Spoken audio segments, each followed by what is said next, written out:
Hello बच्चों, welcome back.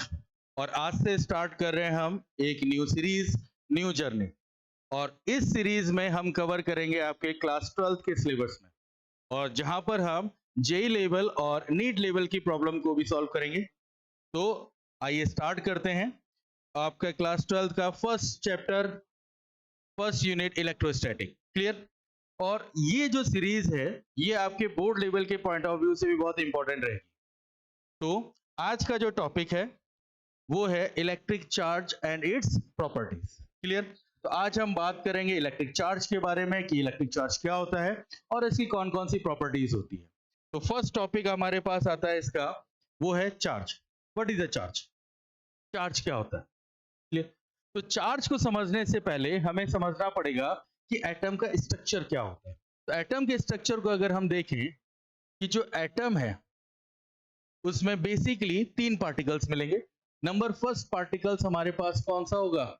Electron. दूसरा proton.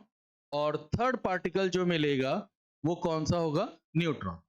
जिसमें इलेक्ट्रॉन एटम के आउटर में और प्रोटॉन और न्यूट्रॉन जो रहेगा वो कहां रहेगा? उसके न्यूक्लियस में रहेगा। इलेक्ट्रॉन को हम फंडामेंटल पार्टिकल कहते हैं। फंडामेंटल पार्टिकल क्योंकि इलेक्ट्रॉन को हम ब्रेक नहीं कर सकते, वो मिनिमम है। और प्रोटॉन और neutron is not a fundamental particle क्योंकि प्रोटॉन और न्यूट्रॉन को हम क्वार्क के कॉम्बिनेशन से फॉर्म कर सकते हैं।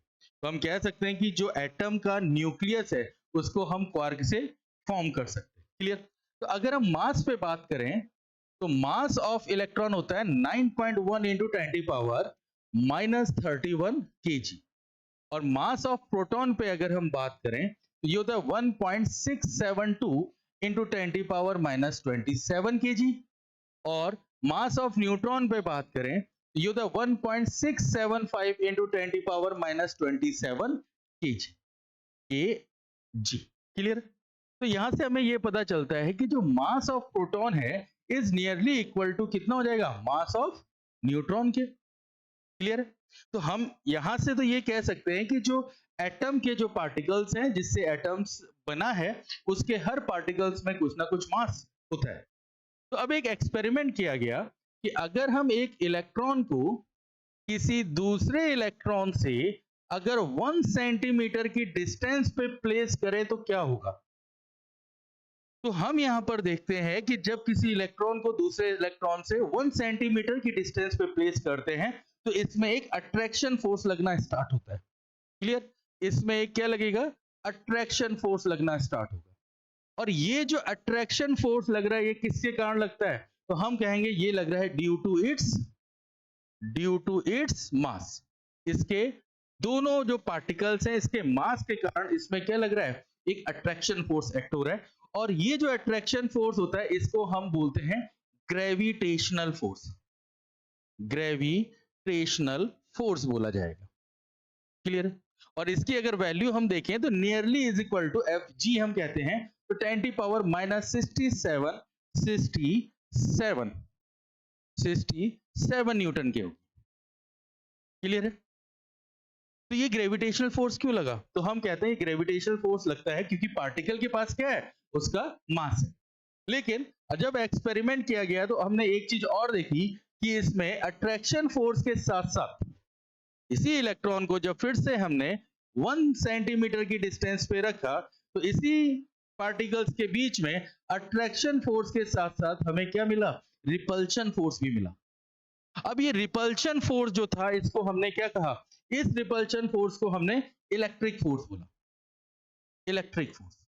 तो क्वेश्चन ये अराइज हो गया कि जो ग्रेविटेशनल फोर्स था जो कि नेचर में अट्रैक्टिव था वो किसके कारण लग रहा? उसके मास के कारण लगा है। और ये जो इलेक्ट्रिक फोर्स है जिसका नेचर रिपल्सिव है ये किसके कारण लगा? तब आंसर ये आया कि जो इलेक्ट्रिक फोर्स लगता है ये किसके कारण लगा? इसके चार्ज के कारण लगा। किसके कारण लग रहा है? चार्ज के कारण।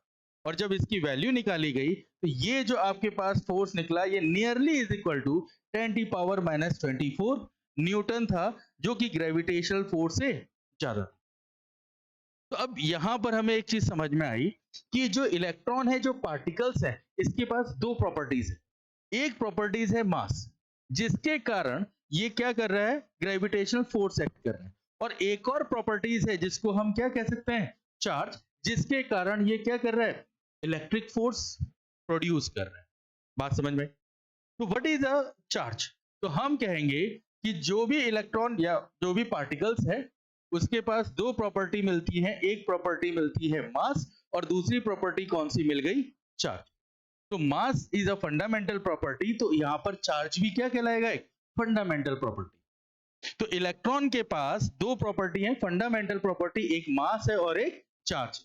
तो चार्ज क्या करेगा, अपने अराउंड में क्या प्रोड्यूस करेगा, इलेक्ट्रिक फोर्स प्रोड्यूस करेगा with the help of electric field. Clear? तो अब यहां से एक बात समझ में आती है कि पार्टिकल के पास एक फंडामेंटल पार्टिकल है चार्ज, फंडामेंटल प्रॉपर्टी है चार्ज। क्लियर? तो अगर हम बात करें क्या ये प्रोटॉन में भी है, तो फिर हमने प्रोटॉन को और एक और प्रोटॉन के बीच में डिस्टेंस रखी है हमने 1 सेंटीमीटर, और इस पे भी जब हमने देखा, ऑब्जर्व किया, तो यहां पर भी हमें क्या मिला, एक रिपल्सिव फोर्स मिला। और इसके भी रिपल्सिव फोर्स के लिए जो वैल्यू आई वो भी नियरली कितनी आई, 10⁻⁻24 न्यूटन है। तो यहां से हम ये कह सकते थे कि इस इलेक्ट्रॉन के पास जो चार्ज का मैग्नीट्यूड है और जो प्रोटॉन के पास जो चार्ज का मैग्नीट्यूड है वो कैसा होगा, लगभग लगभग सेम। और प्रोटॉन के पास भी क्या है, दो प्रॉपर्टीज है, एक है कौन सी, मास, और दूसरी कौन सी प्रॉपर्टीज है, चार्ज। तो हम यहां से चार्ज के बारे में अगर बात करें तो इलेक्ट्रॉन का चार्ज होगा माइनस का 1.6 इंटू 10⁻⁻19 कूलम, और प्रोटॉन का जो चार्ज होगा वो होगा प्लस का 1.6 इंटू 10⁻⁻19 कूलम। क्लियर है यहां तक? चलिए, अब दो पार्टिकल के बारे में पता चल गया कि इलेक्ट्रॉन के पास भी क्या होगा, चार्ज, और प्रोटॉन के पास भी क्या है, चार्ज, और दोनों में जो मैग्नीट्यूड है वो लगभग लगभग क्या है, सेम। अब अगर हम न्यूट्रॉन को भी रखते हैं 1 सेंटीमीटर की डिस्टेंस पे, अगर हम न्यूट्रॉन को रखेंगे तो क्या होगा, क्या इस पे भी रिपल्सिव फोर्स लगेगा? तो हम कहते हैं नहीं, यहां पर रिपल्सिव फोर्स नहीं लग रहा है, यहां पे फिर से क्या लग रहा है, अट्रैक्शन फोर्स लगेगा। और अट्रैक्शन फोर्स किसके कारण लगा था, अभी बात की है हमने, वो लग रहा था मास के कारण। तो न्यूट्रॉन के पास भी मास था और इस मास के कारण इस पे क्या लगता है, अट्रैक्शन फोर्स लग रहा है, और इसमें जो अट्रैक्शन फोर्स लगता है इसकी value nearly is equal to 10⁻⁻60 newton. और यहाँ पे कोई रिपल्सिव फोर्स नहीं है, तो हम कह सकते हैं तो चार्ज और न्यूट्रॉन होगा वो कितना हो जाएगा, यहाँ पर जीरो। क्लियर है? तो इस फिनोमिना से यहाँ पर हमें समझ में ये आता है कि व्हाट इज अ चार्ज। तो charge is a fundamental property like mass, जो क्या करता है, जो किसी दूसरे पार्टिकल्स में, चार्ज पार्टिकल्स में क्या लगा रहा है, एक अट्रैक्शन रिपल्सन फोर्स लगा रहा है, यानी एक इलेक्ट्रिक फोर्स लगा रहा है, जो कि अट्रैक्टिव भी हो सकती है और रिपल्सिव भी हो सकती है। तो अब क्वेश्चन ये अराइज होता है कि क्या चार्ज सिर्फ इलेक्ट्रिक फोर्स ही लगाता है या कुछ और भी फोर्स लगा सकता है?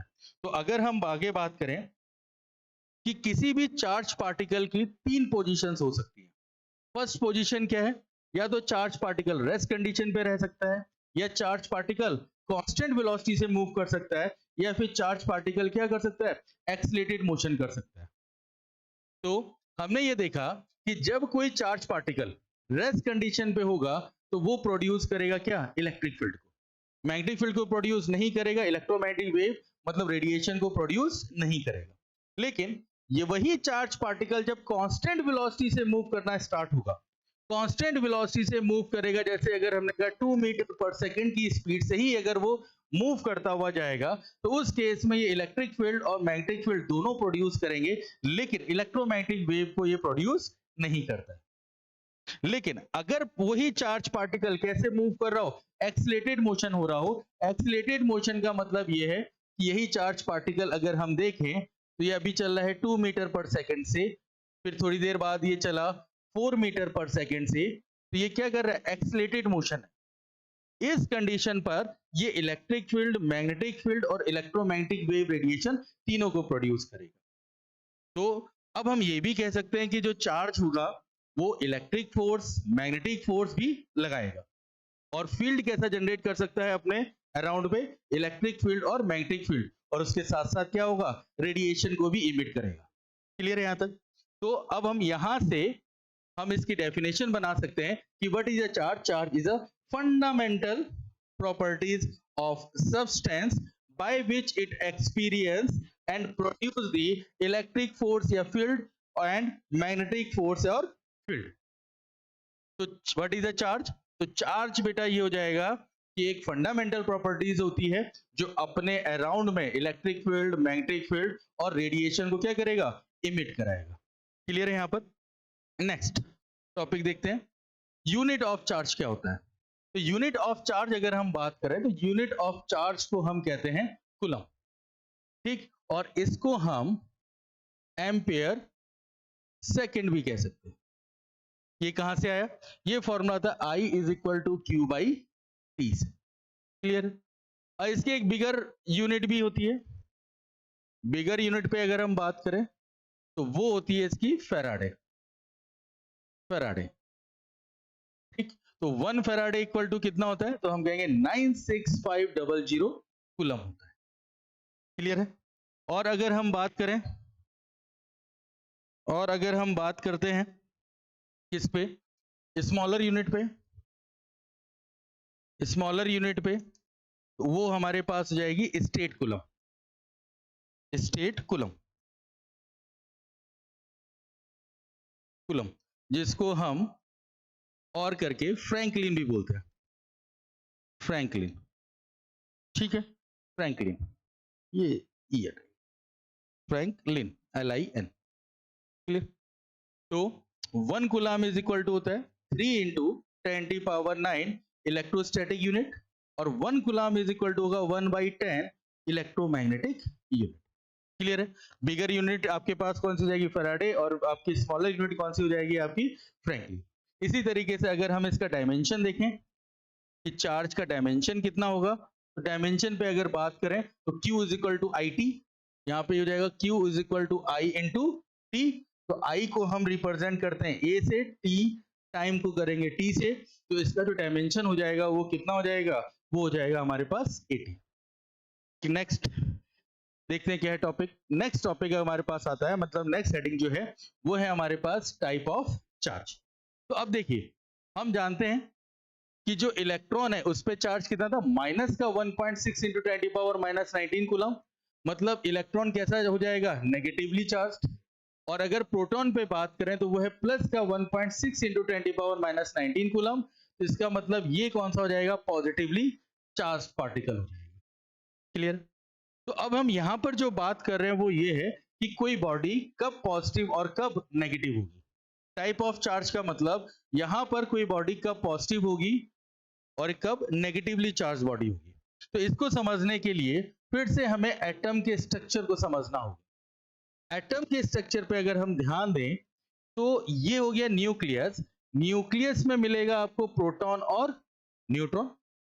ठीक, जो कि क्लोजली बाउंडेड होंगे. और इसके आउटर में, आउटर ऑर्बिट पे हमें क्या मिलेगा? इलेक्ट्रॉन. और यहां अगर हम देखें तो इलेक्ट्रॉन और न्यूक्लियस के बीच में एक इलेक्ट्रिक फोर्स के कारण अट्रैक्शन फोर्स होगा. अब क्या हो, अगर हम इस एटम पे कुछ एनर्जी प्रोवाइड कराते हैं तो उससे क्या होगा? ये इलेक्ट्रॉन इस एनर्जी को एब्जॉर्ब करेगा और एब्जॉर्ब करने के बाद अपने ऑर्बिट को छोड़ देगा और जस्ट एटम से इमिट हो जाएगा. जब तक ये ऑर्बिट में रहा तो इसको हमने क्या कहा? ये कैसा है? Bounded electron. लेकिन जैसे ये इमिट हो गया एनर्जी एब्जॉर्ब करके, तो ये हमारे पास अब क्या हो जाएगा? फ्री इलेक्ट्रॉन की तरह एक्ट करेगा. क्लियर? जब ये फ्री इलेक्ट्रॉन्स की तरह एक्ट करेगा, और एक और चीज है कि किसी एटम पे जब हमने एनर्जी दी है तो क्या इमिट हो रहा है? इलेक्ट्रॉन. प्रोटॉन को जो इमिट होगा वो थोड़ा सा कॉम्प्लिकेशन होता है एज कंपैरिजन टू इलेक्ट्रॉन. तो इसीलिए इलेक्ट्रॉन को हम टर्म्ड कर देते हैं, कह सकते हैं एज ए चार्ज की तरह ट्रीट करते हैं. Termed as a charge. Termed as charge. ठीक, इधर हम देखें तो इसको हम फ्री इलेक्ट्रॉन्स को, फ्री इलेक्ट्रॉन जो होगा एज चार्ज की तरह हम ट्रीट करते हैं. तो हम ये कह सकते हैं कि किसी बॉडी से अगर इलेक्ट्रॉन इमिट हुआ तो हम कहेंगे चार्ज चला गया. किसी बॉडी में आपके पास इलेक्ट्रॉन क्या हुआ? एब्जॉर्ब हुआ, तो हम कहेंगे उस बॉडी ने चार्ज एक्वायर किया. ठीक है. तो जो भी अगर बॉडी पॉजिटिव या नेगेटिव होगी तो वहां पर कौन रिस्पॉन्सिबल होता है? इस इलेक्ट्रॉन का मोशन ही क्या होगा? रिस्पॉन्सिबल होगा। कैसे? तो अब देखते हैं। अगर हमारे पास कोई एक बॉडी है जिसमें 3 पॉजिटिव चार्ज और 3 कैसे हैं? नेगेटिव चार्ज, मतलब 3 प्रोटॉन है और 3 इलेक्ट्रॉन है, तो हम कहेंगे ये बॉडी कैसी हो जाएगी? न्यूट्रल, क्योंकि इसमें नंबर ऑफ इलेक्ट्रॉन और नंबर ऑफ प्रोटॉन दोनों कैसे हैं? सेम है। फिर अगर यहां पर एक बॉडी से कुछ इलेक्ट्रॉन्स को अगर हम इमिट कराएं, उस केस में क्या होगा? उस केस में यहां पर नंबर ऑफ प्रोटॉन्स ज्यादा हो जाएंगे as comparison to number of electrons. इस बार में क्या होगा? जब नंबर ऑफ प्रोटॉन्स ज्यादा हो जाएंगे नंबर ऑफ इलेक्ट्रॉन से, तो ये इस वाली बॉडी पे कौन सा चार्ज आ जाएगा? तो हम कहेंगे ये पॉजिटिव चार्ज आएगा। और जब यही इलेक्ट्रॉन किसी अदर बॉडी पे जाएगा, तो उस कंडीशन पे हम कहेंगे नंबर ऑफ इलेक्ट्रॉन ग्रेटर हो जाएगा किससे? नंबर ऑफ प्रोटॉन से ग्रेटर होगा। और अब इस बॉडी में कैसा चार्ज आ जाएगा? नेगेटिव चार्ज, क्योंकि नंबर ऑफ इलेक्ट्रॉन्स क्या है यहां पर? ज्यादा है। तो जो भी हमारे पास type of charge on a body जो होता है वो रिस्पॉन्सिबल किस पे करेगा? मोशन ऑफ इलेक्ट्रॉन्स पे। अगर इलेक्ट्रॉन इमिट होता है उस बॉडी से, तो हम कहेंगे वो बॉडी हो जाएगी पॉजिटिव चार्ज, और अगर वही इलेक्ट्रॉन कोई बॉडी एक्वायर कर रहा है तो वहां पर चार्ज कैसा हो जाएगा? Negative charge.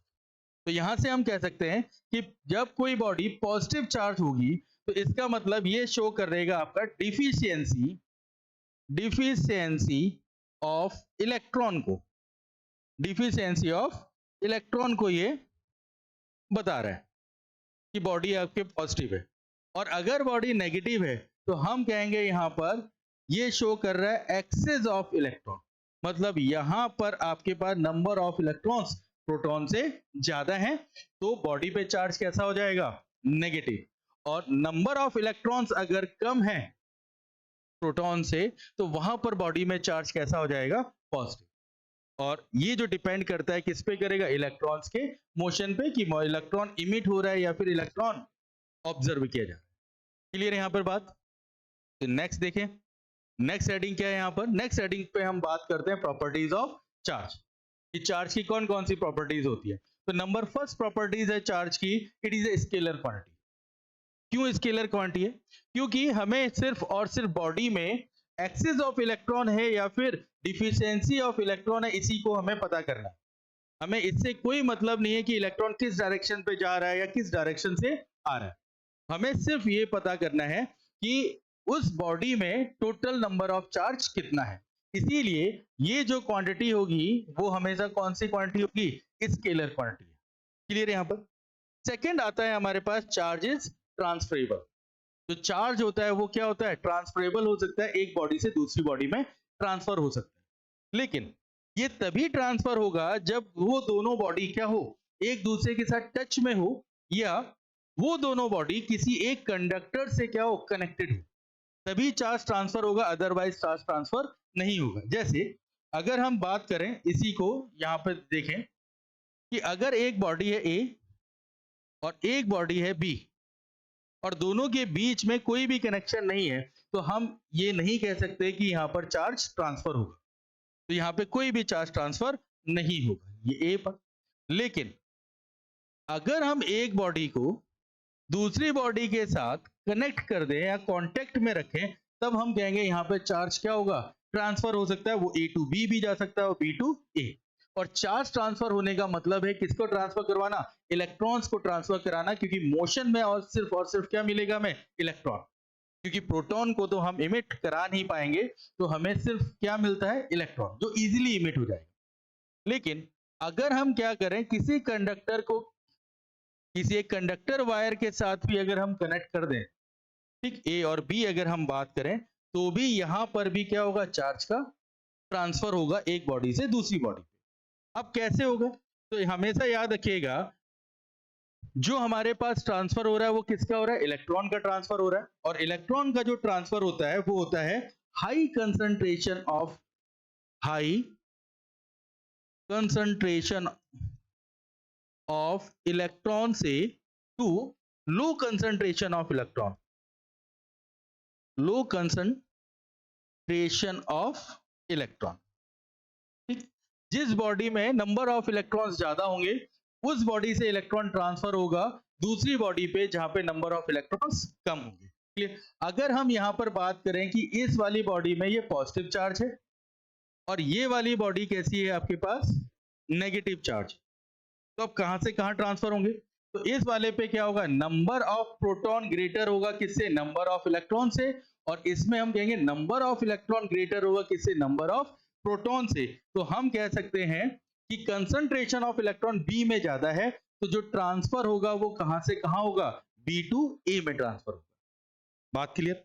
अगर हम ऐसे यहां पर कहें कि ए वाली बॉडी में पॉजिटिव चार्ज ज्यादा है और बी वाली बॉडी सपोज मान लीजिए न्यूट्रल है, न्यूट्रल है, तो उस केस में क्या होगा, अगर ये पॉजिटिव चार्ज है तो हम कहेंगे नंबर ऑफ प्रोटॉन ग्रेटर होंगे किससे, नंबर ऑफ इलेक्ट्रॉन से, और न्यूट्रल बॉडी है तो नंबर ऑफ इलेक्ट्रॉन इक्वल होंगे नंबर ऑफ प्रोटॉन्स। तो किसमें हमें ज्यादा इलेक्ट्रॉन्स दिखाई दे रहे हैं, तो हम कहेंगे बी वाले पे ज्यादा इलेक्ट्रॉन्स है एज कंपैरिजन टू ए। तो इसमें भी जो ट्रांसफर होगा वो कहां से होगा, बी वाली बॉडी से इलेक्ट्रॉन ट्रांसफर होगा कहां पर, ए की तरफ, बाय दी कंडक्टर वायर। तो यहां पर हमें ये समझ में आता है कि चार्ज ट्रांसफर होगा, लेकिन चार्ज ट्रांसफर तभी हो सकता है जब दो बॉडी को हम कांटेक्ट में रखें या दोनों बॉडी को हम किसी कंडक्टर से कनेक्ट कर दें। और हमेशा जो भी चार्ज ट्रांसफर होगा, मतलब इलेक्ट्रॉन जो ट्रांसफर होगा वो high concentration to low concentration जाएगा, और जब तक जाएगा जब तक कि दोनों का पोटेंशियल सेम ना हो जाए। ये अभी नेक्स्ट क्लास में हम बात करेंगे। खैर, नेक्स्ट देखिए, नेक्स्ट हमारे पास जो आती है प्रॉपर्टीज वो आती है चार्ज इज क्वांटाइज्ड। तो चार्ज है वो कैसा होता है, क्वांटाइज होगा। तो इसका मतलब क्या है वो समझते हैं। देखिए, इलेक्ट्रॉन जो है वो कैसे अब पार्टिकल है, फंडामेंटल पार्टिकल है। इलेक्ट्रॉन जो है वो क्या है, फंडामेंटल पार्टिकल है। और अगर फंडामेंटल पार्टिकल है तो इसका मतलब हम इसको ब्रेक नहीं कर सकते। बात क्लियर है? तो जो हमारे पास यूनिट रहेगी, सबसे बेसिक यूनिट वो कौन सी रहेगी, 1 इलेक्ट्रॉन की रहेगी। अगर हम कहें कि 1 इलेक्ट्रॉन को ब्रेक करके 1/2 कर दें इस इलेक्ट्रॉन की क्वांटिटी को, तो हम पॉसिबल नहीं है, नहीं कर सकते। इसको 1/3 करना चाहेंगे तो भी नहीं कर पाएंगे। क्यों? क्योंकि ये कैसी क्वांटिटी है, फंडामेंटल क्वांटिटी है, ये बेसिक है। अब इलेक्ट्रॉन किससे मिलके बना है हमें नहीं पता, ठीक है। तो अब यही चीज था कि ए टू बी को अगर हम किसी कंडक्टर से कनेक्ट करें और हम कहें कि ए से इलेक्ट्रॉन मूव कर रहा है बी पर, मान लेते हैं with the help of conductor. अगर हम कहें 10 इलेक्ट्रॉन ट्रांसफर हो रहे हैं ए टू बी, तो हम कहेंगे बिल्कुल हो सकते हैं, क्योंकि कंप्लीट क्या हो रहा है, ये छोटी छोटी यूनिट 10 टाइम्स पे जा रही है। अगर हम यहाँ पे कहें 50 इलेक्ट्रॉन ट्रांसफर हो रहे हैं ए टू बी, तो बिल्कुल हम मान सकते हैं कि 50 इलेक्ट्रॉन्स होंगे। लेकिन अगर हम आपसे कहें कि यहाँ पे 7/5 इलेक्ट्रॉन ट्रांसफर होगा, तो हम कहेंगे ये पॉसिबल नहीं है, क्योंकि इसका मतलब ये है कि इलेक्ट्रॉन को हमने ब्रेक किया है, और जो कि पॉसिबल नहीं होगा। तो फ्रैक्शनल पे नहीं होगा। अगर हम कहें 2.5 इलेक्ट्रॉन ट्रांसफर हो रहे हैं, तो ये भी पॉसिबल नहीं है। क्यों? क्योंकि इसका मतलब ये है कि हमने फिर से इलेक्ट्रॉन को क्या किया, ब्रेक कर दिया। तो इसका मतलब ये है कि जब भी कोई चार्ज किसी एक बॉडी से दूसरी बॉडी पे जाएगा, तो हमेशा क्या होगा, integral multiple of base quantity होगा, बेस क्वांटिटी होगा, integral multiple of base quantity होगा। ठीक है, ये बेस है, बेस क्वांटिटी होगा। और बेस क्वांटिटी का मतलब क्या है, बेस क्वांटिटी का मतलब है 1 इलेक्ट्रॉन। क्या बात समझ में आई? क्यों ऐसा होगा, क्योंकि उसको हम ब्रेक नहीं कर सकते। तो इसका मतलब बेस क्वांटिटी के इंटीग्रल मल्टीपल होगा, 10 हो सकता है, 20 हो सकता है, 30 हो सकता है, 50 होगा और 70 होगा। अब इसको चेक कैसे किया जाए, तो चेक करने के लिए यहाँ पे एक फॉर्मूला आता है Q is equal to n, quantization, जहां पर Q क्या कहलाएगा, टोटल चार्ज, टोटल चार्ज कहते हैं। N है आपके पास नंबर ऑफ इलेक्ट्रॉन, और E क्या कहलाएगा हमारे पास, charge of electron, charge of electron. ठीक, तो इसमें N की वैल्यू कितनी हो सकती है, तो हम कहेंगे N की वैल्यू +-1E, +-2E, +-3E, कुछ भी हो सकती है, इंटीजर वैल्यू। तो अब यहाँ पर हम लोग क्या यूज करते हैं, Q is equal to n e, और उससे हमें पता चल जाएगा कि एक बॉडी से अगर दूसरी बॉडी में हम चार्ज ट्रांसफर कर रहे हैं तो वो integral multiple of base unit है या फिर नहीं है। तो इसी के बिहाफ से हम ये भी कह सकते हैं कि अगर कोई बॉडी है, इस पे अगर हम कहते हैं कि हमारे पास 5 इलेक्ट्रॉन का चार्ज स्टोर है, तो हम कहेंगे पॉसिबल है, हो सकता है। अगर हम इस पे कहते हैं कि 3 इलेक्ट्रॉन का चार्ज इस पे स्टोर है, तो हम कह सकते हैं बिल्कुल। लेकिन अगर हम कहें 7/2 है इलेक्ट्रॉन का चार्ज, तो वो पॉसिबल नहीं है। अगर हम कहें 5/2 इलेक्ट्रॉन का चार्ज पॉसिबल इसमें स्टोर है, 5/2 इलेक्ट्रॉन का चार्ज, तो हम कहेंगे वो भी पॉसिबल नहीं है, क्योंकि जब चार्ज इस बॉडी में आया होगा तो वो भी कैसा होगा, integral multiple of base unit में आएगा, बेस क्वांटिटी पे आया होगा। मतलब जो भी आया होगा वो 1 इलेक्ट्रॉन की इंटीग्रल मल्टीपल पे होगा, 10 का मल्टीप्लाई होगा, 20 का मल्टीप्लाई होगा, 40 का मल्टीप्लाई होगा, या फिर 100 का एंड सो ऑन। क्लियर है यहाँ पर? तो ये है प्रॉपर्टी किसका, क्वांटाइजेशन। लेकिन जब हम मैक्रोस्कोपिक लेवल पे बात करते हैं तो वहां पर डील करते हैं हम number of, large number of electron से, तो वहां पर हम इस क्वांटाइजेशन के कॉन्सेप्ट को हम वहां पर नेग्लेक्ट कर देते हैं, ठीक, क्योंकि वहां पे बहुत लार्ज नंबर ऑफ इलेक्ट्रॉन से हमें डील करना होता है, तो वहां पर हम क्वांटाइजेशन को नहीं देखते हैं। चलिए, तो ये रहा हमारे पास क्वांटाइजेशन, और जिसमें हमने बता दिया कि इक्वेशन जो लगाई जाती है वो कौन सी है, Q is equal to any.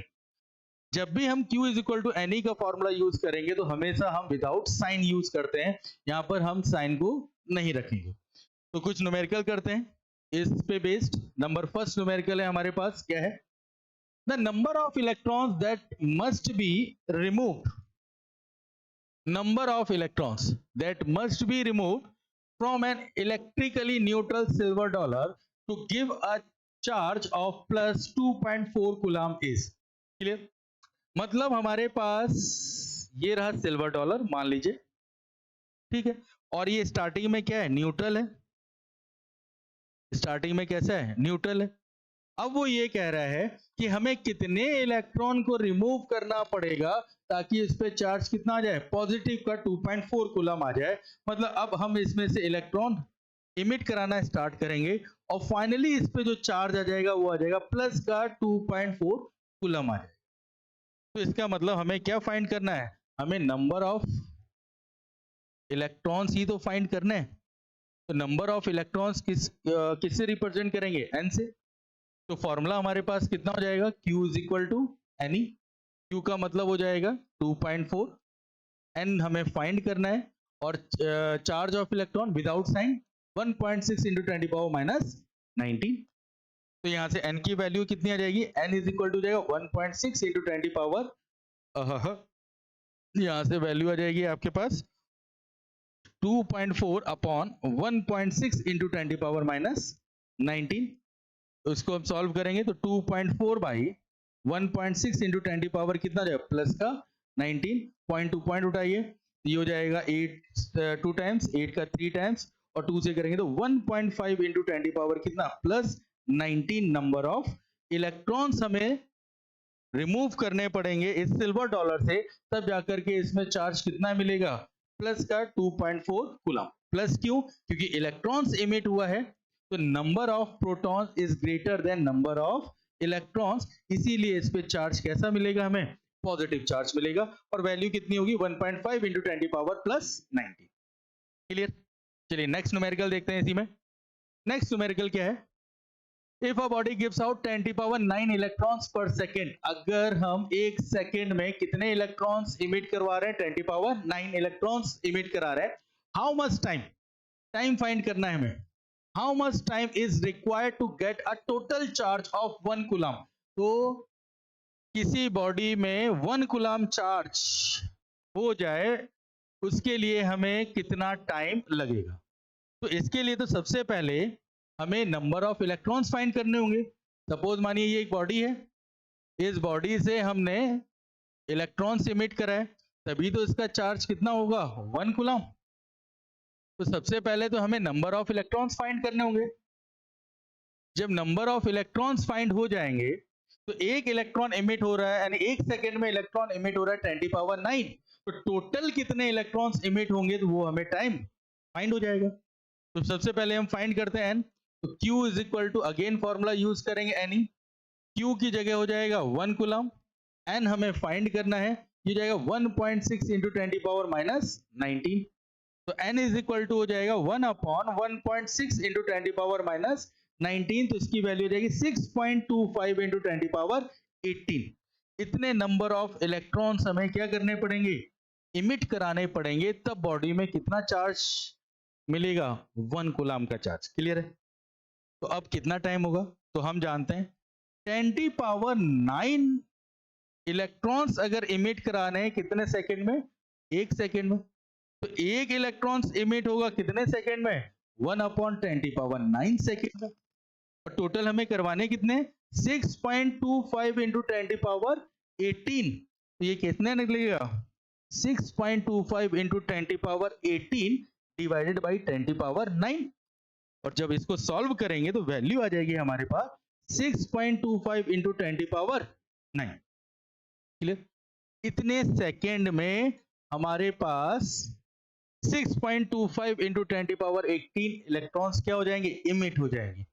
लेकिन अगर ऑप्शन पे ध्यान दें तो यहाँ पे मिनट है, हावर है, डेज है और ईयर है, और हमारा जो आंसर आया है वो किस में आ रहा है, सेकंड में आ रहा है, तो अब इसी बात इसे कन्वर्ट करना पड़ेगा, ईयर में कन्वर्ट करते हैं, तो 6.25 इंटू 10⁻9 अपॉन डिवाइड होगा 60 इंटू 24 इंटू कितना 365, और नियरली इक्वल इसकी वैल्यू आएगी 198 ईयर। तो हमें कितने साल लग जाने हैं, 198 ईयर्स लग जाने हैं, अगर 1 सेकेंड में 10⁻9 इलेक्ट्रॉन्स इमिट हो रहे हैं। क्लियर है यहाँ पर? चलिए नेक्स्ट आ जाइए। An object of mass 1 kg, एक ऑब्जेक्ट का मास कितना है, 1 kg मास है, कितना कंटेन किया है, 4 इंटू 10⁻20 एटम्स। 1 kg में हमारे पास कितने नंबर ऑफ एटम्स हैं, 4 इंटू 10⁻20 एटम्स हैं। इफ 1 इलेक्ट्रॉन इज रिमूव, अगर हम क्या कर रहे हैं, एक इलेक्ट्रॉन रिमूव कर रहे हैं फ्रॉम एवरी एटम, हर एक एटम से कितना इलेक्ट्रॉन रिमूव हो रहा है, 1 इलेक्ट्रॉन रिमूव हो रहा है, the charge gain by the solid of 1 gram is, मतलब 1 ग्राम का अगर सब्सटेंस है तो उसको कितना चार्ज होगा। तो सबसे पहले तो हम ये निकालें कि 1 kg पे नंबर ऑफ एटम्स हमें गिवन है, तो हम 1 ग्राम में कितने होंगे, तो number of atom in 1 kg कितना मिल रहा है हमें, नंबर ऑफ एटम 1 kg मिल रहा है 4 इंटू 10⁻20, तो 1 kg को अगर हम देखें तो 10⁻3 ग्राम, ये हो जाएगा 4 इंटू 10⁻20 एटम, तो 1 ग्राम में कितने atom, 4 into 10⁻20 by 10⁻3, it means 4 into 10⁻17 atom. Clear है? 1 ग्राम में कितने एटम मिल रहे हैं हमें, 4 इंटू 10⁻17 एटम मिल रहे हैं, और ये कह रहा है कि हर एटम से कितना इलेक्ट्रॉन एमिट हो रहा है, 1 इलेक्ट्रॉन। तो यहां से हम ये कह सकते हैं कि number of electron is equal to कितना हो जाएगा, नंबर ऑफ एटम, और नंबर ऑफ एटम है 4 इंटू 10⁻17, तो कितने नंबर ऑफ इलेक्ट्रॉन्स चले गए, तो हम कहेंगे n इज इक्वल टू हो जाएगा 4 इंटू 10⁻17। तो फॉर्मूला इसमें अप्लाई करें, q is equal to ne, charge हमें फाइंड करना है, तो q n की वैल्यू हो जाएगी 4 इंटू 10⁻17, और ये हो जाएगा 1.6 इंटू 10⁻19, हो जाएगा 4 इंटू 1.6 माइनस 17, ये हो जाएगा 10⁻2, और 4.6 करेंगे 6.4 इंटू 10⁻2 कूलम। तो ये है आपके पास 6.4 इंटू 10⁻2 कूलम। क्लियर है? यहाँ पर क्या किया, 1 kg पे हमारे पास गिवन था, 1 ग्राम पे हमने एटम निकाले, नंबर ऑफ एटम्स, और जितने नंबर ऑफ एटम्स हैं उसमें से एक एक इलेक्ट्रॉन जा रहा है, तो इसका मतलब जितने नंबर ऑफ एटम्स हैं उतने ही तो नंबर ऑफ क्या होंगे, इलेक्ट्रॉन्स होंगे। तो नंबर ऑफ इलेक्ट्रॉन्स हमें मिल गया है, चार्ज हमें फाइंड करना है, तो हम इक्वेशन जो फॉर्मूला है वो कौन सा यूज कर लेंगे, Q is equal to Ne वाला कर लेंगे। क्लियर? चलिए नेक्स्ट हेडिंग देखते हैं, नेक्स्ट प्रॉपर्टीज देखते हैं चार्ज की क्या होगी। तो अभी तक कौन कौन सी प्रॉपर्टीज हो चुकी हैं, तो चार्ज क्या है, स्केलर क्वांटिटी होता है, क्योंकि हमें सिर्फ एक्सिस और डिफिशिएंसी को शो करना है वहां पर। चार्ज ट्रांसफरेबल होगा, मतलब एक बॉडी से दूसरी बॉडी में भी ट्रांसफर होगा, लेकिन कब, जब दोनों बॉडी कनेक्टेड हो, एक दूसरे से कांटेक्ट में हो, या किसी कंडक्टर के थ्रू वो कनेक्टेड हो। थर्ड, हमने आपको बताया कि चार्ज क्या हुआ, क्वांटाइज होता है। जब भी इलेक्ट्रॉन एक बॉडी से दूसरी बॉडी में जाएगा तो completely integral multiple of base quantity होगा, मतलब वन इलेक्ट्रॉन का मल्टीपल होगा। 20, 30, 40, 60 कभी भी रेशनल नहीं होगा और कभी भी डेसिमल में नहीं हो सकता। क्यों? क्योंकि electron is a fundamental particle और इसको हम ब्रेक नहीं कर सकते। तो अब नेक्स्ट क्या आता है वो देखिए। नेक्स्ट प्रॉपर्टी आती है हमारे पास conservation of charge. Conservation of charge क्या है?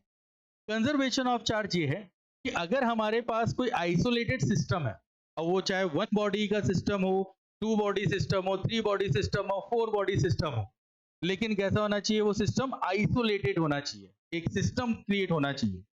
और उस सिस्टम का जो चार्ज होगा वो हमेशा क्या रहेगा? कांस्टेंट रहेगा। भले ही आपस में जितने भी एटम्स हैं या जो भी जितने भी एटम्स हैं वो एक दूसरे पे चार्ज को ट्रांसफर कर लें, लेकिन अगर उस सिस्टम का नेट चार्ज हम देखें तो वो हमेशा क्या रहेगा? कांस्टेंट रहेगा। जैसे सपोज देखिए हमारे पास यहाँ पर ए और बी यहाँ पर दो बॉडी है, ठीक है।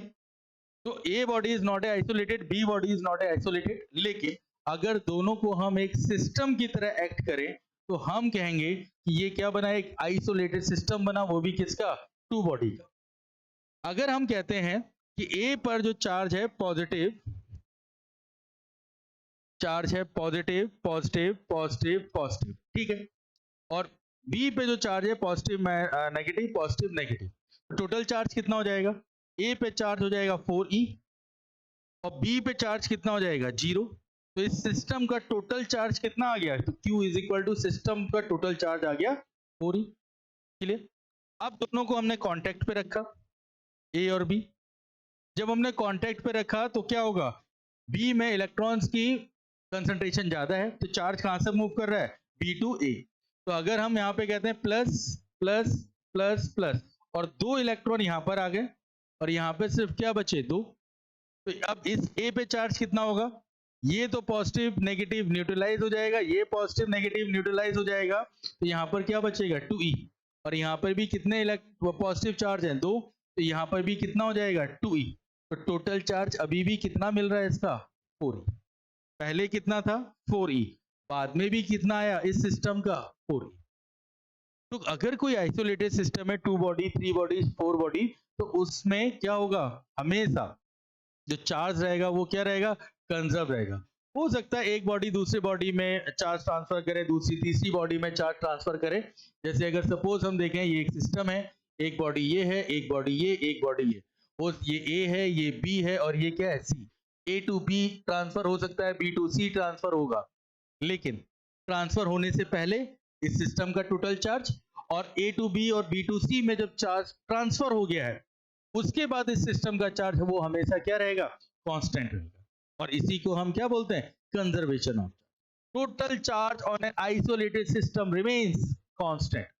कोई भी अगर आइसोलेटेड सिस्टम है तो उसका चार्ज हमेशा क्या रहेगा? कांस्टेंट रहेगा। और ये जो फिनोमिना है, ये जो आपके पास ये प्रॉपर्टीज जो है, वो जितने भी फिनोमिना या फिर जो केमिकल रिएक्शंस होते हैं उन सब में को ये क्या करता है? फॉलो करता है। जैसे लास्ट में अगर हम यहाँ पर बात करें, इसको देखिए, फिजन ऑफ यूरेनियम में, फिजन ऑफ यूरेनियम पे अगर हम देखें तो फिजन ऑफ यूरेनियम पे क्या होगा? यूरेनियम पे हम क्या करते हैं? न्यूट्रॉन की बम्बार्डिंग करते हैं। न्यूट्रॉन की जब बम्बार्डिंग करेंगे तो यहाँ पर हमारे पास क्या है? 92 यूरेनियम 235, और न्यूट्रॉन की जब इसमें बम्बार्डिंग होगी तो क्या बनेगा? बेरियम बनेगा, क्रिप्टॉन बनेगा, और 3 न्यूट्रॉन्स भी क्या होंगे? इसमें से एमिट होंगे। तो अगर हम चार्ज पे ध्यान दें तो यहाँ पर जो चार्ज बन रहा है 92 और 0, टोटल चार्ज है 90 प्लस 0, इसका मतलब 92 चार्ज है। और अगर इस वाले पे अगर हम देखें तो चार्ज हो जाएगा 56 प्लस 36 प्लस 0, और अभी भी कितना आ रहा है? ये 92। जब रिएक्शन नहीं हो रही थी तब भी यहाँ पर चार्ज यूरेनियम और न्यूट्रॉन के कॉम्बिनेशन पे कितना आ रहा था? 92।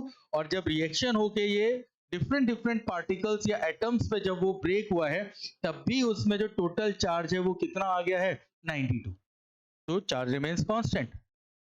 ये चीज, इसका एक और अगर एग्जांपल देखें तो हम यहाँ पर दे सकते हैं पेयर प्रोडक्शन में।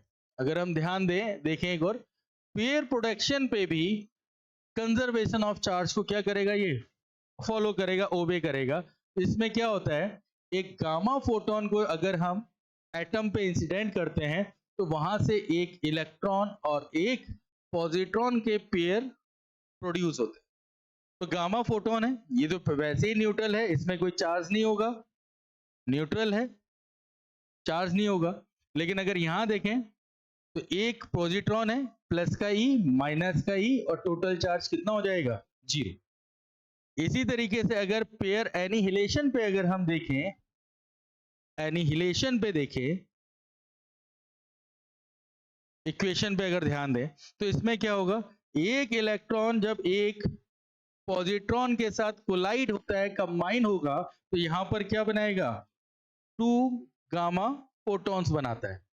2 गामा फोटॉन्स, तो हम जानते हैं ये दोनों जो आपके पास गामा है वो कैसा है, न्यूट्रल है, तो चार्ज हो जाएगा 0। और यहां पर देखिए माइनस ई प्लस ई, तो यहां पर भी चार्ज कितना हो जाएगा, 0। तो अगर हम देखें कोई भी केमिकल रिएक्शंस हो या कोई फिनोमिना हो, वो सब कंजर्वेशन ऑफ चार्ज को क्या करेगा, ओबे करेगा। कंजर्वेशन ऑफ चार्ज का मतलब ये है कि सिस्टम का जो नेट चार्ज है वो रिएक्शन होने से पहले और रिएक्शन होने के बाद वो हमेशा क्या रहेगा, कांस्टेंट रहेगा। क्लियर है। नेक्स्ट प्रॉपर्टीज पे आते हैं। नेक्स्ट प्रॉपर्टी हमारे पास कहती है charge is always associated with mass. मतलब जब किसी बॉडी से हम क्या करें, चार्ज को इमिट कराते हैं, या जब किसी बॉडी चार्ज को एब्जॉर्ब करती है, तो उस कंडीशन पे चार्ज के साथ साथ मास में भी कोई चेंज आता है। ठीक, तो वो बिल्कुल है, क्योंकि मास ऑफ इलेक्ट्रॉन्स ये हो जाएगा 9.1 इंटू 10⁻31 kg, और चार्ज ऑफ इलेक्ट्रॉन जो हो जाएगा वो हो जाता है माइनस का 1.6 इंटू 10⁻19 कूलम। तो मतलब ये है कि चार्ज ट्रांसफर हो रहा है, मतलब क्या ट्रांसफर हो रहा है, इलेक्ट्रॉन ट्रांसफर हो रहा है ना, एक बॉडी से दूसरी बॉडी में। अब वो इमिट भी हो सकता है, एब्जॉर्ब भी हो सकता है। और जब इलेक्ट्रॉन्स इमिट या एब्जॉर्ब होगा तो अपने साथ साथ किसको चेंज करवाएगा, मास को भी तो कराएगा, क्योंकि उस इलेक्ट्रॉन के पास अपना मास भी तो है। तो सपोज मानो अगर मेरे पास एक बॉडी है ए, और यहां से अगर हमने इलेक्ट्रॉन्स को 2 इलेक्ट्रॉन्स को हमने क्या करा दिया, 2 इलेक्ट्रॉन्स को अगर हम बात करें, हमने इमिट कराया, तो क्या होगा, तो इसमें चार्ज कितना चेंज होगा, तो चार्ज हो जाएगा इसमें 2 इंटू 1.6 इंटू 10⁻19 कूलम का पॉजिटिव चार्ज आ जाना इसमें। और मास में क्या होगा, मास में देखें तो 2 इंटू 9.1 इंटू 10⁻31 kg का मास में क्या आ जाएगा, चेंज आ जाएगा। तो ये कैसा बॉडी बनेगा, पॉजिटिव। और जब यही 2 इलेक्ट्रॉन्स किसी दूसरे बॉडी में जाता है तो यहां पर क्या हो जाएगा, नेगेटिव, और इतना ही मास इसमें क्या हो जाएगा, इंक्लूड हो जाएगा। तो इस तरीके से हम कह सकते हैं कि जो नेगेटिव बॉडी है इसका मास ज्यादा होगा, और जो पॉजिटिव बॉडी है इसका मास क्या हो जाएगा, कम होगा। क्लियर है यहाँ पर। मतलब जब चार्ज किसी एक बॉडी से दूसरी बॉडी में ट्रांसफर होता है तो वो अपने साथ साथ किसको भी और ट्रांसफर करवाएगा, मास को भी ट्रांसफर करवाता है। क्लियर। नेक्स्ट अगर टॉपिक देखें, मतलब हेडिंग देखें, तो नेक्स्ट आपके पास प्रॉपर्टीज आता है कौन सा, चार्ज इज इनवेरिएंट। चार्ज क्या है, इनवेरिएंट है, वो वेरिएबल नहीं है, वो चेंज नहीं हो सकता। किस चीज के लिए कहा गया है, वो ये कहा गया है स्पीड के टर्म्स पे। मतलब अगर किसी चार्ज को हम किसी भी स्पीड में अगर हम इसको थ्रो कराते हैं तो इसके मैग्नीट्यूड ऑफ चार्ज में कोई भी फर्क नहीं पड़ने वाला है। ठीक, देखिए charge on a body does not change what ever be its speed, इसकी स्पीड कुछ भी हो, इसके मैग्नीट्यूड में कोई भी चेंज नहीं आएगा। इसीलिए हम कहते हैं तो चार्ज जो स्टैटिक पोजीशन पे होता है वही चार्ज हमारे पास कहां होगा, डायनामिक पोजीशन पे भी होता है। तो क्या चेंज हो सकता है, तो हम कहेंगे मास। मास जो होता है वो डिपेंड करता है किस पे, स्पीड पे करता है। और उसके लिए जो इक्वेशन बनती है m is equal to m naught upon √1 minus v square by c square. तो इस इक्वेशन के थ्रू क्या चेंज होगा, बॉडी का मास चेंज हो सकता है, लेकिन हम बॉडी को किसी भी स्पीड में थ्रो कर दें, उसके मैग्नीट्यूड ऑफ चार्ज में कोई भी चेंज नहीं हो सकता, इसलिए हमने कहा charge is invariant. Next properties पे ध्यान दें। नेक्स्ट प्रॉपर्टीज है एडिटिव प्रॉपर्टी ऑफ चार्ज। मतलब एडिटिव प्रॉपर्टी ऑफ चार्ज का मतलब ये है कि अगर हमें कैलकुलेट करना हो किसी बॉडी के अंदर कितना चार्ज है, तो जितना भी वहां पर चार्ज होगा उन सबका हम क्या करेंगे, अलजेब्रिक सम करते हैं, और इसी प्रॉपर्टीज को हम क्या बोलते हैं, एडिटिव प्रॉपर्टी ऑफ चार्ज कहते हैं। Total charge on a body is the algebraic sum of all charges present in that body. उस बॉडी में जितना भी चार्ज रखा गया है उन सबके अलजेब्रिक सम करके जो टोटल चार्ज हम कैलकुलेट कर सकते हैं। जैसे सपोज मानिए बॉडी है, इसमें अभी हम 2 माइक्रोकूलम का चार्ज दे रहे हैं, तो टोटल चार्ज कितना होगा, तो अभी प्लस का 2 माइक्रोकूलम चार्ज होगा। क्लियर है? हम अगर इसमें 5 माइक्रोकूलम का चार्ज दें तो हम कहेंगे इसका टोटल चार्ज कितना हुआ, प्लस का 5 माइक्रोकूलम चार्ज हो गया। हम इसमें माइनस का 3 माइक्रोकूलम का चार्ज अगर देते हैं तो अब इसका टोटल चार्ज कितना हुआ, माइनस का 3 माइक्रोकूलम, विद साइन हमें यहाँ पे रखना हो, तो टोटल कितना हो गया, 5 to 7, 7 में गया आपके पास कितना 4, तो ये हो जाएगा 4 माइक्रोकूलम, वो भी कैसा, पॉजिटिव। इस प्रॉपर्टीज को हम क्या बोलते हैं, एडिटिव प्रॉपर्टी ऑफ चार्ज। मतलब किसी बॉडी में अगर हमें टोटल चार्ज को कैलकुलेट करना है तो जितना भी चार्ज है उन सबका क्या करेंगे, हम अलजेब्रिक सम करेंगे, और वही अलजेब्रिक सम ही कौन सी प्रॉपर्टी कहलाएगी, उसकी एडिटिव प्रॉपर्टीज कहलाती है। क्लियर? अगर हमारे पास सपोज मानिए एक बॉडी है, यहाँ पर एक और बॉडी है, इस पे है 2 कूलम का 2 माइक्रोकूलम का चार्ज, 2 माइक्रोकूलम का चार्ज, एक और बॉडी है इसमें -3 माइक्रोकूलम का चार्ज, एक और बॉडी है -4 माइक्रोकूलम का चार्ज, तो टोटल चार्ज कितना हो जाएगा, ये हो जाएगा आपके पास प्लस का 2 माइनस का 3 माइनस का 4, तो हम कहेंगे 7 7 और प्लस 2 कितना हो जाएगा, 5 माइक्रोकूलम का इसमें क्या मिल जाएगा, चार्ज मिलेगा। ठीक है, क्लियर है? यहाँ पे वो भी कैसा, नेगेटिव। कैसा आपको मिलेगा, नेगेटिव चार्ज। तो उस बॉडी में जितना भी चार्ज होगा उन सबका हम क्या करते हैं, अलजेब्रिक सम करेंगे, विद साइन करेंगे, और जो भी चार्ज हमें यहाँ पर क्या मिलेगा, नेट चार्ज हमें बॉडी का मिल जाता है। क्लियर है? चलिए नेक्स्ट देखते हैं। नेक्स्ट हमारे पास क्या है प्रॉपर्टीज में, like charge repel to each other and unlike charge attract to each other. Clear? तो सपोज मानिए ये हमारे पास कैसा है, लाइक चार्जेस, ये पॉजिटिव है, ये पॉजिटिव है, और ये नेगेटिव और ये नेगेटिव है, तो इस केस में क्या होगा, दोनों पॉजिटिव पॉजिटिव हैं तो दोनों एक दूसरे को क्या करेंगे, रिपल करेंगे। ठीक, क्या कर रहे होंगे, रिपल कर रहे हो। ये भी नेगेटिव ये भी नेगेटिव, तो ये भी एक दूसरे को क्या कर रहे होंगे, रिपल कर रहे होंगे। ठीक, तो जो अगर सेम चार्ज हैं तो वो एक दूसरे को क्या करेंगे, रिपल करेंगे। लेकिन अगर अपोजिट है, अगर अपोजिट चार्ज है हमारे पास, ये पॉजिटिव है ये नेगेटिव है, ये नेगेटिव है और ये क्या है, पॉजिटिव है, इस केस पे अगर हम बात करें तो ये दोनों ही चार्ज एक दूसरे को क्या करेंगे, अट्रैक्ट कर रहे होंगे। ये भी आपके पास दोनों एक दूसरे को क्या कर रहे होंगे, अट्रैक्ट कर रहे होंगे। क्या बात क्लियर है? ठीक, तो सेम अगर चार्ज होंगे तो वो क्या करेंगे, रिपल करेंगे, और अगर अनलाइक चार्जेस होंगे, डिफरेंट डिफरेंट चार्ज होंगे, तो वो एक दूसरे को क्या करेंगे, अट्रैक्ट करेंगे। नेक्स्ट, क्या ये हो सकता है कि सेम जो बॉडी के अगर हम एक चार्ज बॉडी और एक न्यूट्रल बॉडी रखें तो क्या होगा, तो वही है यहाँ पर, if one charge body can attract other the neutral body. एक चार्ज बॉडी हमेशा क्या करता है, न्यूट्रल बॉडी को हमेशा अट्रैक्ट करेगा। क्यों करेगा, सपोज मान लीजिए एक बॉडी हमने यहां रखी ए, जिस पे चार्ज कैसा है, पॉजिटिव। क्लियर? और इसके पास में एक और बॉडी रखी है जो कैसा है, न्यूट्रल है। तो अब क्या होगा, जैसे ही हम एक चार्ज बॉडी को न्यूट्रल बॉडी के पास में रखेंगे तो ये पॉजिटिव चार्ज जो है इस बॉडी का, इस न्यूट्रल बॉडी के नेगेटिव चार्ज को क्या करेगा, अपनी ओर अट्रैक्ट करना स्टार्ट करेगा, और वो कहां मिलेगा, इस सरफेस पे हमें कलेक्ट हो जाएंगे। और जितने पॉजिटिव चार्ज हैं इनको क्या करेगा, वो रिपल करेगा, और कहां उसको धकेल देगा, नेक्स्ट वाले सरफेस पे इसको भेज देगा। अब यहाँ पर अगर ध्यान दें तो इस सरफेस का इस बॉडी से डिस्टेंस कम है as comparison to this body. तो इफेक्ट कौन डालेगा सबसे ज्यादा? ये सरफेस वाला चार्ज ज्यादा इफेक्ट डालेगा एज कंपैरिजन टू दिस। क्यों? क्योंकि इस सरफेस, ये वाला सरफेस और इस सरफेस के बीच में जो डिस्टेंस है वो क्या है? सबसे कम है।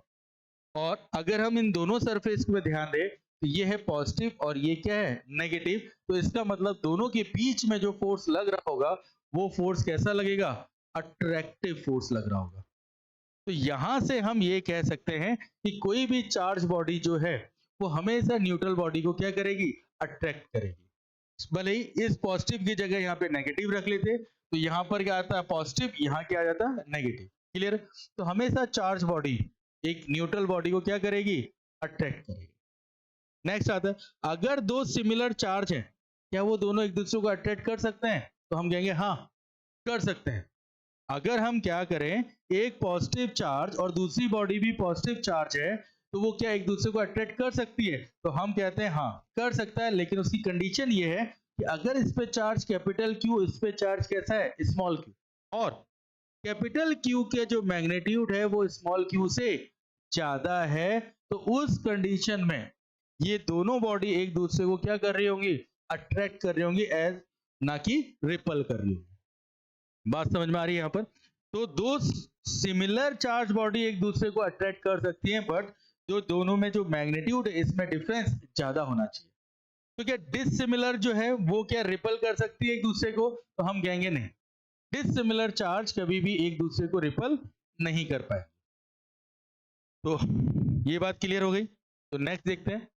नेक्स्ट हमारे पास क्या है? ट्रू टेस्ट ऑफ इलेक्ट्रिफिकेशन, या इसको हम श्योर टेस्ट ऑफ इलेक्ट्रिफिकेशन भी कहते हैं। ट्रू टेस्ट करते ही क्यों है? ट्रू टेस्ट इसलिए किया जाता है या श्योर टेस्ट इसलिए किया जाता है ताकि हमें पता चले कि दोनों बॉडी चार्ज है या फिर नहीं। तो अगर हम यहाँ पर क्या करें, एक बॉडी ए यहाँ पर प्लेस करें, एक बॉडी यहाँ बी यहाँ पर प्लेस करें, अगर ये पॉजिटिव है और ये क्या है? नेगेटिव, तो दोनों के बीच में क्या लगेगा? Attraction force. हो सकता है ये नेगेटिव हो सकता है ये पॉजिटिव हो, अभी भी दोनों के बीच में क्या लग रहा है? Attraction force. ठीक, हो सकता है ये न्यूट्रल हो, ये न्यूट्रल हो, और हो सकता है ये पॉजिटिव हो, अभी भी दोनों के बीच में क्या लगेगा? Attraction force. हो सकता है ये नेगेटिव हो और ये कैसा हो? न्यूट्रल हो, तो अभी भी इन दोनों के बीच में क्या लगेगा? Attractive force. तो अगर हम अट्रैक्शन फोर्स लग रहा है दो बॉडी में, तो कोई कंपलसरी नहीं है कि जो दोनों बॉडी है वो चार्ज ही हो सकता है एक अनचार्ज हो तब भी अट्रैक्शन होगा, दूसरा अगर अनचार्ज है तब भी क्या होगा? अट्रैक्शन होगा। लेकिन अगर हम बात करें किसमें? रिपल्शन के बारे में, कि ये पॉजिटिव, तभी इनके बीच में रिपल्शन होगा, ये नेगेटिव, तभी इन दोनों के बीच में क्या होगा? रिपल्शन होगा। ठीक, अगर हम न्यूट्रल रख दें और यहाँ पे चार्ज पार्टिकल रखें कोई भी, तो यहाँ पर क्या होगा? अट्रैक्शन ही होगा। तो न्यूट्रल के लिए रिपल्शन नहीं हो सकता। तो इसीलिए हम कहते हैं जो ट्रू टेस्ट ऑफ इलेक्ट्रिफिकेशन जो होगा वो उसका आंसर क्या है? वो किससे पता चलता है कि दोनों बॉडी चार्ज हैं? तो हम कहेंगे वो रिपल्शन फोर्स से पता चलेगा। अगर दो बॉडी के बीच में रिपल्शन फोर्स लग रहा है, इसका मतलब ये है कि दोनों बॉडी कैसी है? चार्ज बॉडी है। क्लियर है यहाँ पर? तो इसी पे बेस्ड एक न्यूमेरिकल देख लेते हैं। तो न्यूमेरिकल में ये है 5 बॉल्स है हमारे पास, ठीक, और 5 बॉल्स हैं जिसको हम सस्पेंड किया गया है ड्यू टू द थ्रेड, और पेयर बनाए गए हैं कौन कौन से? 1 2 पेयर, 2 4 पेयर, 4 1 पेयर। और ये सब क्या कर रहे हैं? किस चीज को शो कर रहे हैं? अट्रैक्शन को शो कर रहे हैं। जबकि 2 3 पेयर और 4 5 का जो पेयर है ये किसको शो कर रहेगा? रिपल्शन को शो करता है।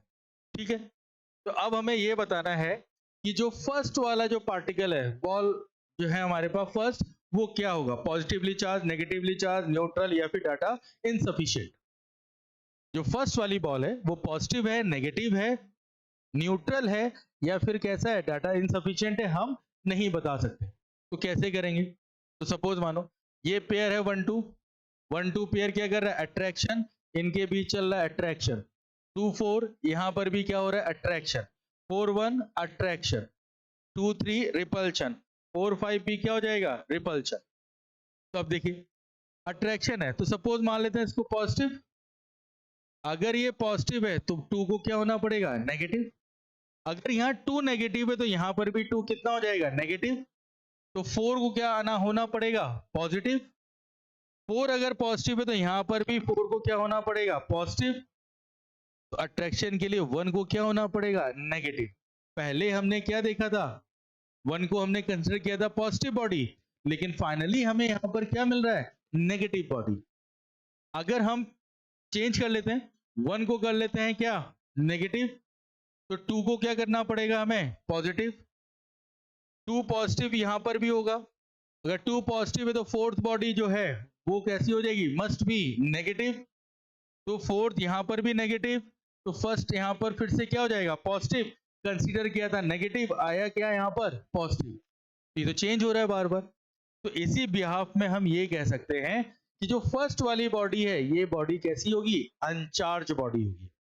क्योंकि अगर हम पॉजिटिव रखते हैं तो फाइनल रिजल्ट हमें नेगेटिव मिल रहा है, नेगेटिव अगर प्लेस करते हैं तो फाइनल हमें क्या मिल रहा है, पॉजिटिव मिल रहा है। तो हम कह सकते हैं जो फर्स्ट बॉडी है वो कैसी होगी हमारे पास, न्यूट्रल बॉडी होगी। क्या बात क्लियर है? तो हमारे पास जो आंसर मिलेगा वो आंसर कौन सा है, न्यूट्रल बॉडी। चलिए नेक्स्ट लास्ट टॉपिक आज का, और वो क्या है, quark. What is a quark? ठीक, तो हम कहते हैं quark is a fundamental particle. Fundamental particle, fundamental particle क्यों? क्योंकि क्वार्क किससे मिलके बना है ये हमें नहीं पता। ठीक, छोटा सबसे छोटा पार्टिकल अभी हमें क्वार्क मिला है, और इस फंडामेंटल पार्टिकल के कॉम्बिनेशन से हम क्या बना सकते हैं, हम प्रोटॉन बना सकते हैं, हम न्यूट्रॉन को फॉर्म कर सकते हैं। यही तो है। तो स्टार्टिंग में हमने कहा था कि जो एटम का न्यूक्लियस जो बन रहा है तो हम कह सकते हैं वो किससे बन रहा है, वो क्वार्क से मिलके बन रहा है। ठीक, और इसमें जो चार्ज होता है वो कितना होता है, अगर हम बात करें तो इसमें जो चार्ज होगा वो plus minus 2/3 times of charge of electron, या फिर plus minus 1/3 of charge of electrons होते हैं। क्लियर? तो अब बनता कैसे, अच्छा टाइप कितने होते हैं क्वार्क के, तो हम कहेंगे क्वार्क के 6 टाइप होते हैं, और 2 ग्रुप में हमने इसको डिवाइड किया। कितने टाइप होते हैं, 6 टाइप। फर्स्ट आपके पास आ जाएगा क्या, अप। दूसरा हो जाएगा हमारे पास चार्म। थर्ड हो जाएगा हमारे पास कौन सा, टॉप। फोर्थ में आ जाइए, सेकेंड ग्रुप जो बात कर रहे हैं ये हो जाएगा अप का डाउन। थर्ड हो जाएगा साइड वेज, और जो फोर्थ फिफ्थ है, ये फिफ्थ है, ये हो जाएगा फिफ्थ। और सिक्स में क्या आ जाएगा आपके पास, बॉटम।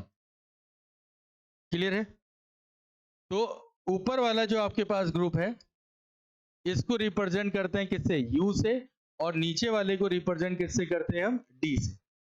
जो फर्स्ट वाले पे जो चार्ज मिलेगा ये मिलता है हमारे पास प्लस का 2/3 ऑफ इलेक्ट्रॉन, है ना। और जो सेकंड वाला ग्रुप है इसका होता है माइनस का 1/3 ऑफ इलेक्ट्रॉन, ई। ठीक है, ये इतना मिले। एक और होता है जिसको हम क्या बोलते हैं, anti quark. Anti quark symbolize होता है यू बार, और इसमें चार्ज होता है माइनस का 2/3 ऑफ ई। ठीक, तो ये है आपके पास क्या, क्वार्क, जो कि फंडामेंटल पार्टिकल्स होता है। ठीक, और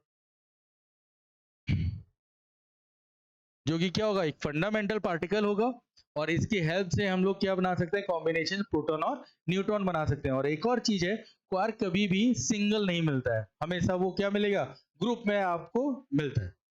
अच्छा, अगर इसी की हेल्प से अगर हम प्रोटॉन बनाना चाहें तो क्या होगा, तो प्रोटॉन में टोटल जो चार्ज होता है वो कितना होता है, 1e। प्रोटॉन का चार्ज कितना है, 1e। तो हम कैसे बनाएं, क्वार्क से प्रोटॉन, तो प्रोटॉन ऐसे बनाना पड़ेगा दोनों कॉम्बिनेशन से कि यहाँ पर हमारे पास टोटल कितना मिले, 1e मिले ना। तो हम क्या करते हैं, एक अप वाला क्वार्क, एक अप वाला क्वार्क, और एक कौन सा रखते हैं हम, डाउन वाला क्वार्क। तो अप वाले क्वार्क का हो जाएगा यहाँ पे प्लस का 2/3, फिर अप वाला ई और प्लेस कर दें, प्लस का 2/3e प्लस का 2/3e और डाउन वाला हो जाएगा 1 का माइनस का 1/3 ऑफ e। तो इसको सॉल्व करें तो हो जाएगा 4 4 माइनस 3। अगर इसको सॉल्व करें 3 तो 2e प्लस 2e माइनस का e तो 4 माइनस 1 3 3e/3 तो हमें कितना मिल जाएगा 1e। क्लियर। तो इसका मतलब अगर प्रोटॉन को फॉर्मेशन है तो वो किससे होगा u और d से फॉर्मेशन हो जाएगा। इसी तरीके से अगर हम न्यूट्रॉन का फॉर्मेशन करें तो किससे होगा न्यूट्रॉन का। तो न्यूट्रॉन के लिए हमें क्या चाहिए होगा एक u, न्यूट्रॉन का फॉर्मेशन हो एक u एक d और एक क्या चाहिए हमें d। ठीक। तो अगर हम इसको देखें तो u का मतलब हो जाएगा आपके पास प्लस का 2/3, d का हो जाएगा माइनस का 1/3, फिर d हो जाएगा माइनस का 1/3। एलसीएम ले लीजिए प्लस का 2e, ठीक है e तो है ही बाकी में, ठीक है प्लस e माइनस का e माइनस का e और इसकी वैल्यू कितनी हो जाएगी 0। क्योंकि न्यूट्रॉन पे जो चार्ज मिलेगा, न्यूट्रॉन का जो चार्ज मिलेगा q वो कितना हो जाएगा 0 और प्रोटॉन का जो मिलता है वो कितना हो जाएगा 1। क्लियर। तो न्यूट्रॉन जो फॉर्मेशन होता है वो किससे होता है u d से फॉर्मेशन है और प्रोटॉन का जो फॉर्मेशन है वो कितने से होगा u और d से होगा। क्लियर। तो ये था आज का टॉपिक जिसमें हमने चार्ज और इसकी प्रॉपर्टीज के बारे में बात की है। आई होप आपको समझ में आया होगा।